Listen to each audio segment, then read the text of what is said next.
Silakan klik tombol subscribe dan aktifkan notifikasi pada tombol lonceng supaya tidak tertinggal video seputar misteri dan pembahasan menarik lainnya, dan klik tombol like juga jika sahabat menyukai video ini. Dating dari lapisan di 60 cm dari permukaan tanah itu keluarnya 2500 tahun lalu atau 500 sebelum Masehi.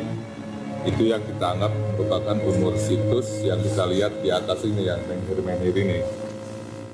Nah, kemudian umur tanah uruk ini di bor 2 yang menutup bangunan di bawahnya itu umurnya 8.700 tahun lalu atau 6.700 sebelum Masehi dari karbon dating juga. Nah, angka ini tentu mengejutkan banyak pihak gitu ya. Karena apa? Angka 5.500 tahun sebelum Masehi itu angka yang sangat tua dalam sejarah peradaban umat manusia gitu ya. Karena di Mesir saja 3.500 sebelum Masehi gitu ya. Di Cina, di Yunani itu sekitar 2.000 sampai 3.000 sebelum Masehi. Sementara di sini sudah di Gunung Padang, kalau konteksnya ini betul gitu ya, maka dia sudah berhasil membuat bangunan yang cukup besar ya, seperti itu.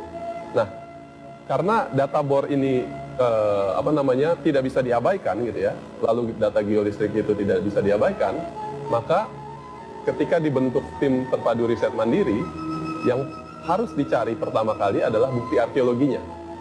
Jadi bukti geologi sudah sangat kuat gitu ya, yang menyatakan bahwa ada angka-angka seperti ini gitu. Hasil lab di Batan juga menunjukkan hasil yang signifikan gitu ya. Tetapi bukti arkeologinya harus kita cari begitu ya, harus kita cari. Yang pasti geolog yakin bahwa di bawah itu adalah susunan yang dibuat oleh manusia. Kenapa demikian? Karena jika dibandingkan dengan data geologi di tempat lain, jika kita mengebor ya pada kedalaman 10 meter gitu ya, 15 meter, lalu dimasukkan ke laboratorium, itu hasilnya angkanya harusnya mencapai jutaan tahun. Ini angkanya hanya gitu ya, tanda kutip hanya 10.000. Itu angkanya mudah sekali begitu ya, secara geologi. Tapi secara arkeologi itu luar biasa tua begitu ya. Nah, oleh karena itu yang perlu diteliti adalah seperti apa penelitian secara arkeologinya. Nah, di lain pihak ada arsitek yang tadinya bekerja juga secara terpisah, insinyur pon, yang juga tertarik pada pada kepurbakalan masa lalu. Ya, arsitek ini melihat bahwa itu bukit Gunung Padang seharusnya sepertinya tidak hanya bangunan di atasnya saja gitu ya, tetapi ada yang mengelilinginya juga gitu. Nah, metode yang dilakukan itu adalah metode-metode yang sebenarnya standar dalam ilmu arkeologi.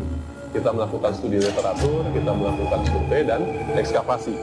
Tetapi tim ini bersikeras bahwa penelitian ini harus dimasukkan ke laboratorium, ya. Batuannya harus dimasukkan ke laboratorium, karbonnya harus dimasukkan ke laboratorium, dan seterusnya ya, logamnya harus dimasukkan ke laboratorium agar diperoleh pengetahuan yang akurat. Jadi tidak hanya kira-kira gitu ya, atau sepertinya begitu, tapi tidak. Tapi ini hasil laboratorium gitu ya. Nah, penafsiran data atau interpretasi data itu menggunakan lintas disiplin ilmu gitu ya. Jadi arkeolog akan sangat menghargai disiplin ilmu lain gitu ya, di mana kita akan melihat pandangan geolog seperti apa, pandangan arsitek seperti apa, pandangan teknik sipil seperti apa, pandangan astronom seperti apa, yang kemudian digabung sehingga menghasilkan kesimpulan penelitian. Pernah arkeolog pakai, tapi ya karena memang itu membutuhkan keahlian tersendiri, akhirnya hasilnya tidak efektif gitu ya. Nah, yang kali ini geolog yang menguasai alat itu menggunakan alat-alat terbaru dan bekerja sama dalam tim gitu ya, sehingga hasilnya menjadi jauh lebih efektif.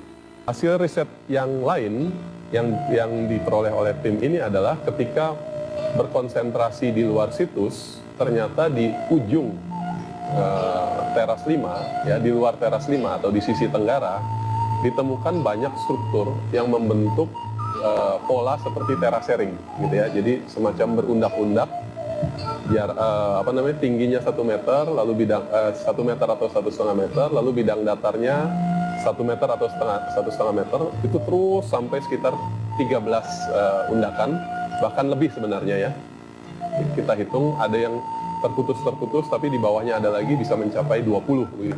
Struktur terasering itu konsisten ya, dia tidak hanya di sisi tenggara, tetapi kita telusuri di selatan juga ada. Jadi dia mengelilingi bukit di bagian selatan, lalu di timur kita telusuri juga ada. Ya, jadi tampak sekali bahwa dia terasering ini melapisi bukit atau Gunung Padang, ya, dan juga sekaligus menopang bagian atas bangunan, begitu ya.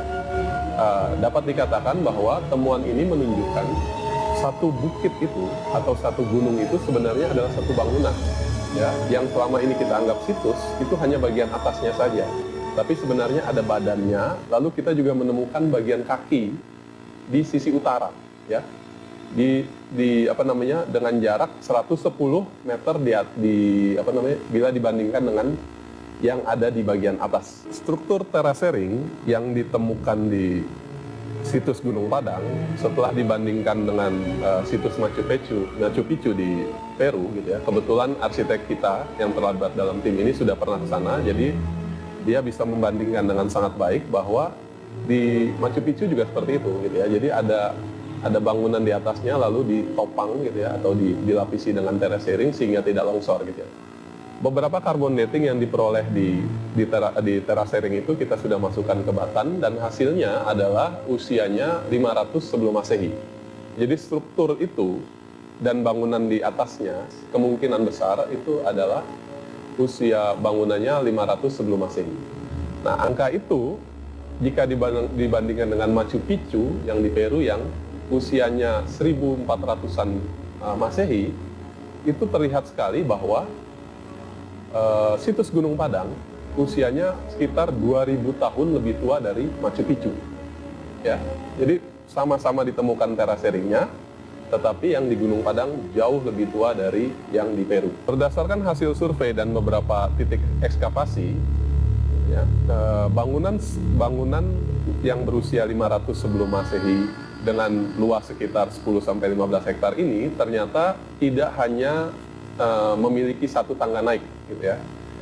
Tangga naik yang di utara sudah lama diketahui sejak 1914. Nah, tapi berdasarkan riset di tahun 2012 ini, tim terpadu riset mandiri memperlihatkan bahwa ada struktur tangga di barat dan ada struktur tangga di timur. Nah, yang menarik adalah seperti halnya struktur tangga di utara yang sudah lama diketahui oleh masyarakat atau peneliti, itu di ujung tangga itu ada mata air. Nah, demikian pula halnya yang terdapat di barat dan di timur, ya. Jadi ada konstruksi tangga yang mengarah ke mata air, ya, masing-masing di barat dan di timur. Penggunaan geopenetrating radar dan geolistrik dalam penelitian ini sebenarnya dalam penelitian arkeologi di luar negeri adalah suatu yang lazim digunakan. Bahkan di buku-buku dasar arkeologi era 80-an, 90-an, alat-alat itu sudah ada. Tetapi memang di Indonesia masih merupakan hal yang baru. Silakan klik tombol subscribe dan aktifkan notifikasi pada tombol lonceng supaya tidak tertinggal video seputar misteri dan pembahasan menarik lainnya. Dan klik tombol like juga jika sahabat menyukai video ini.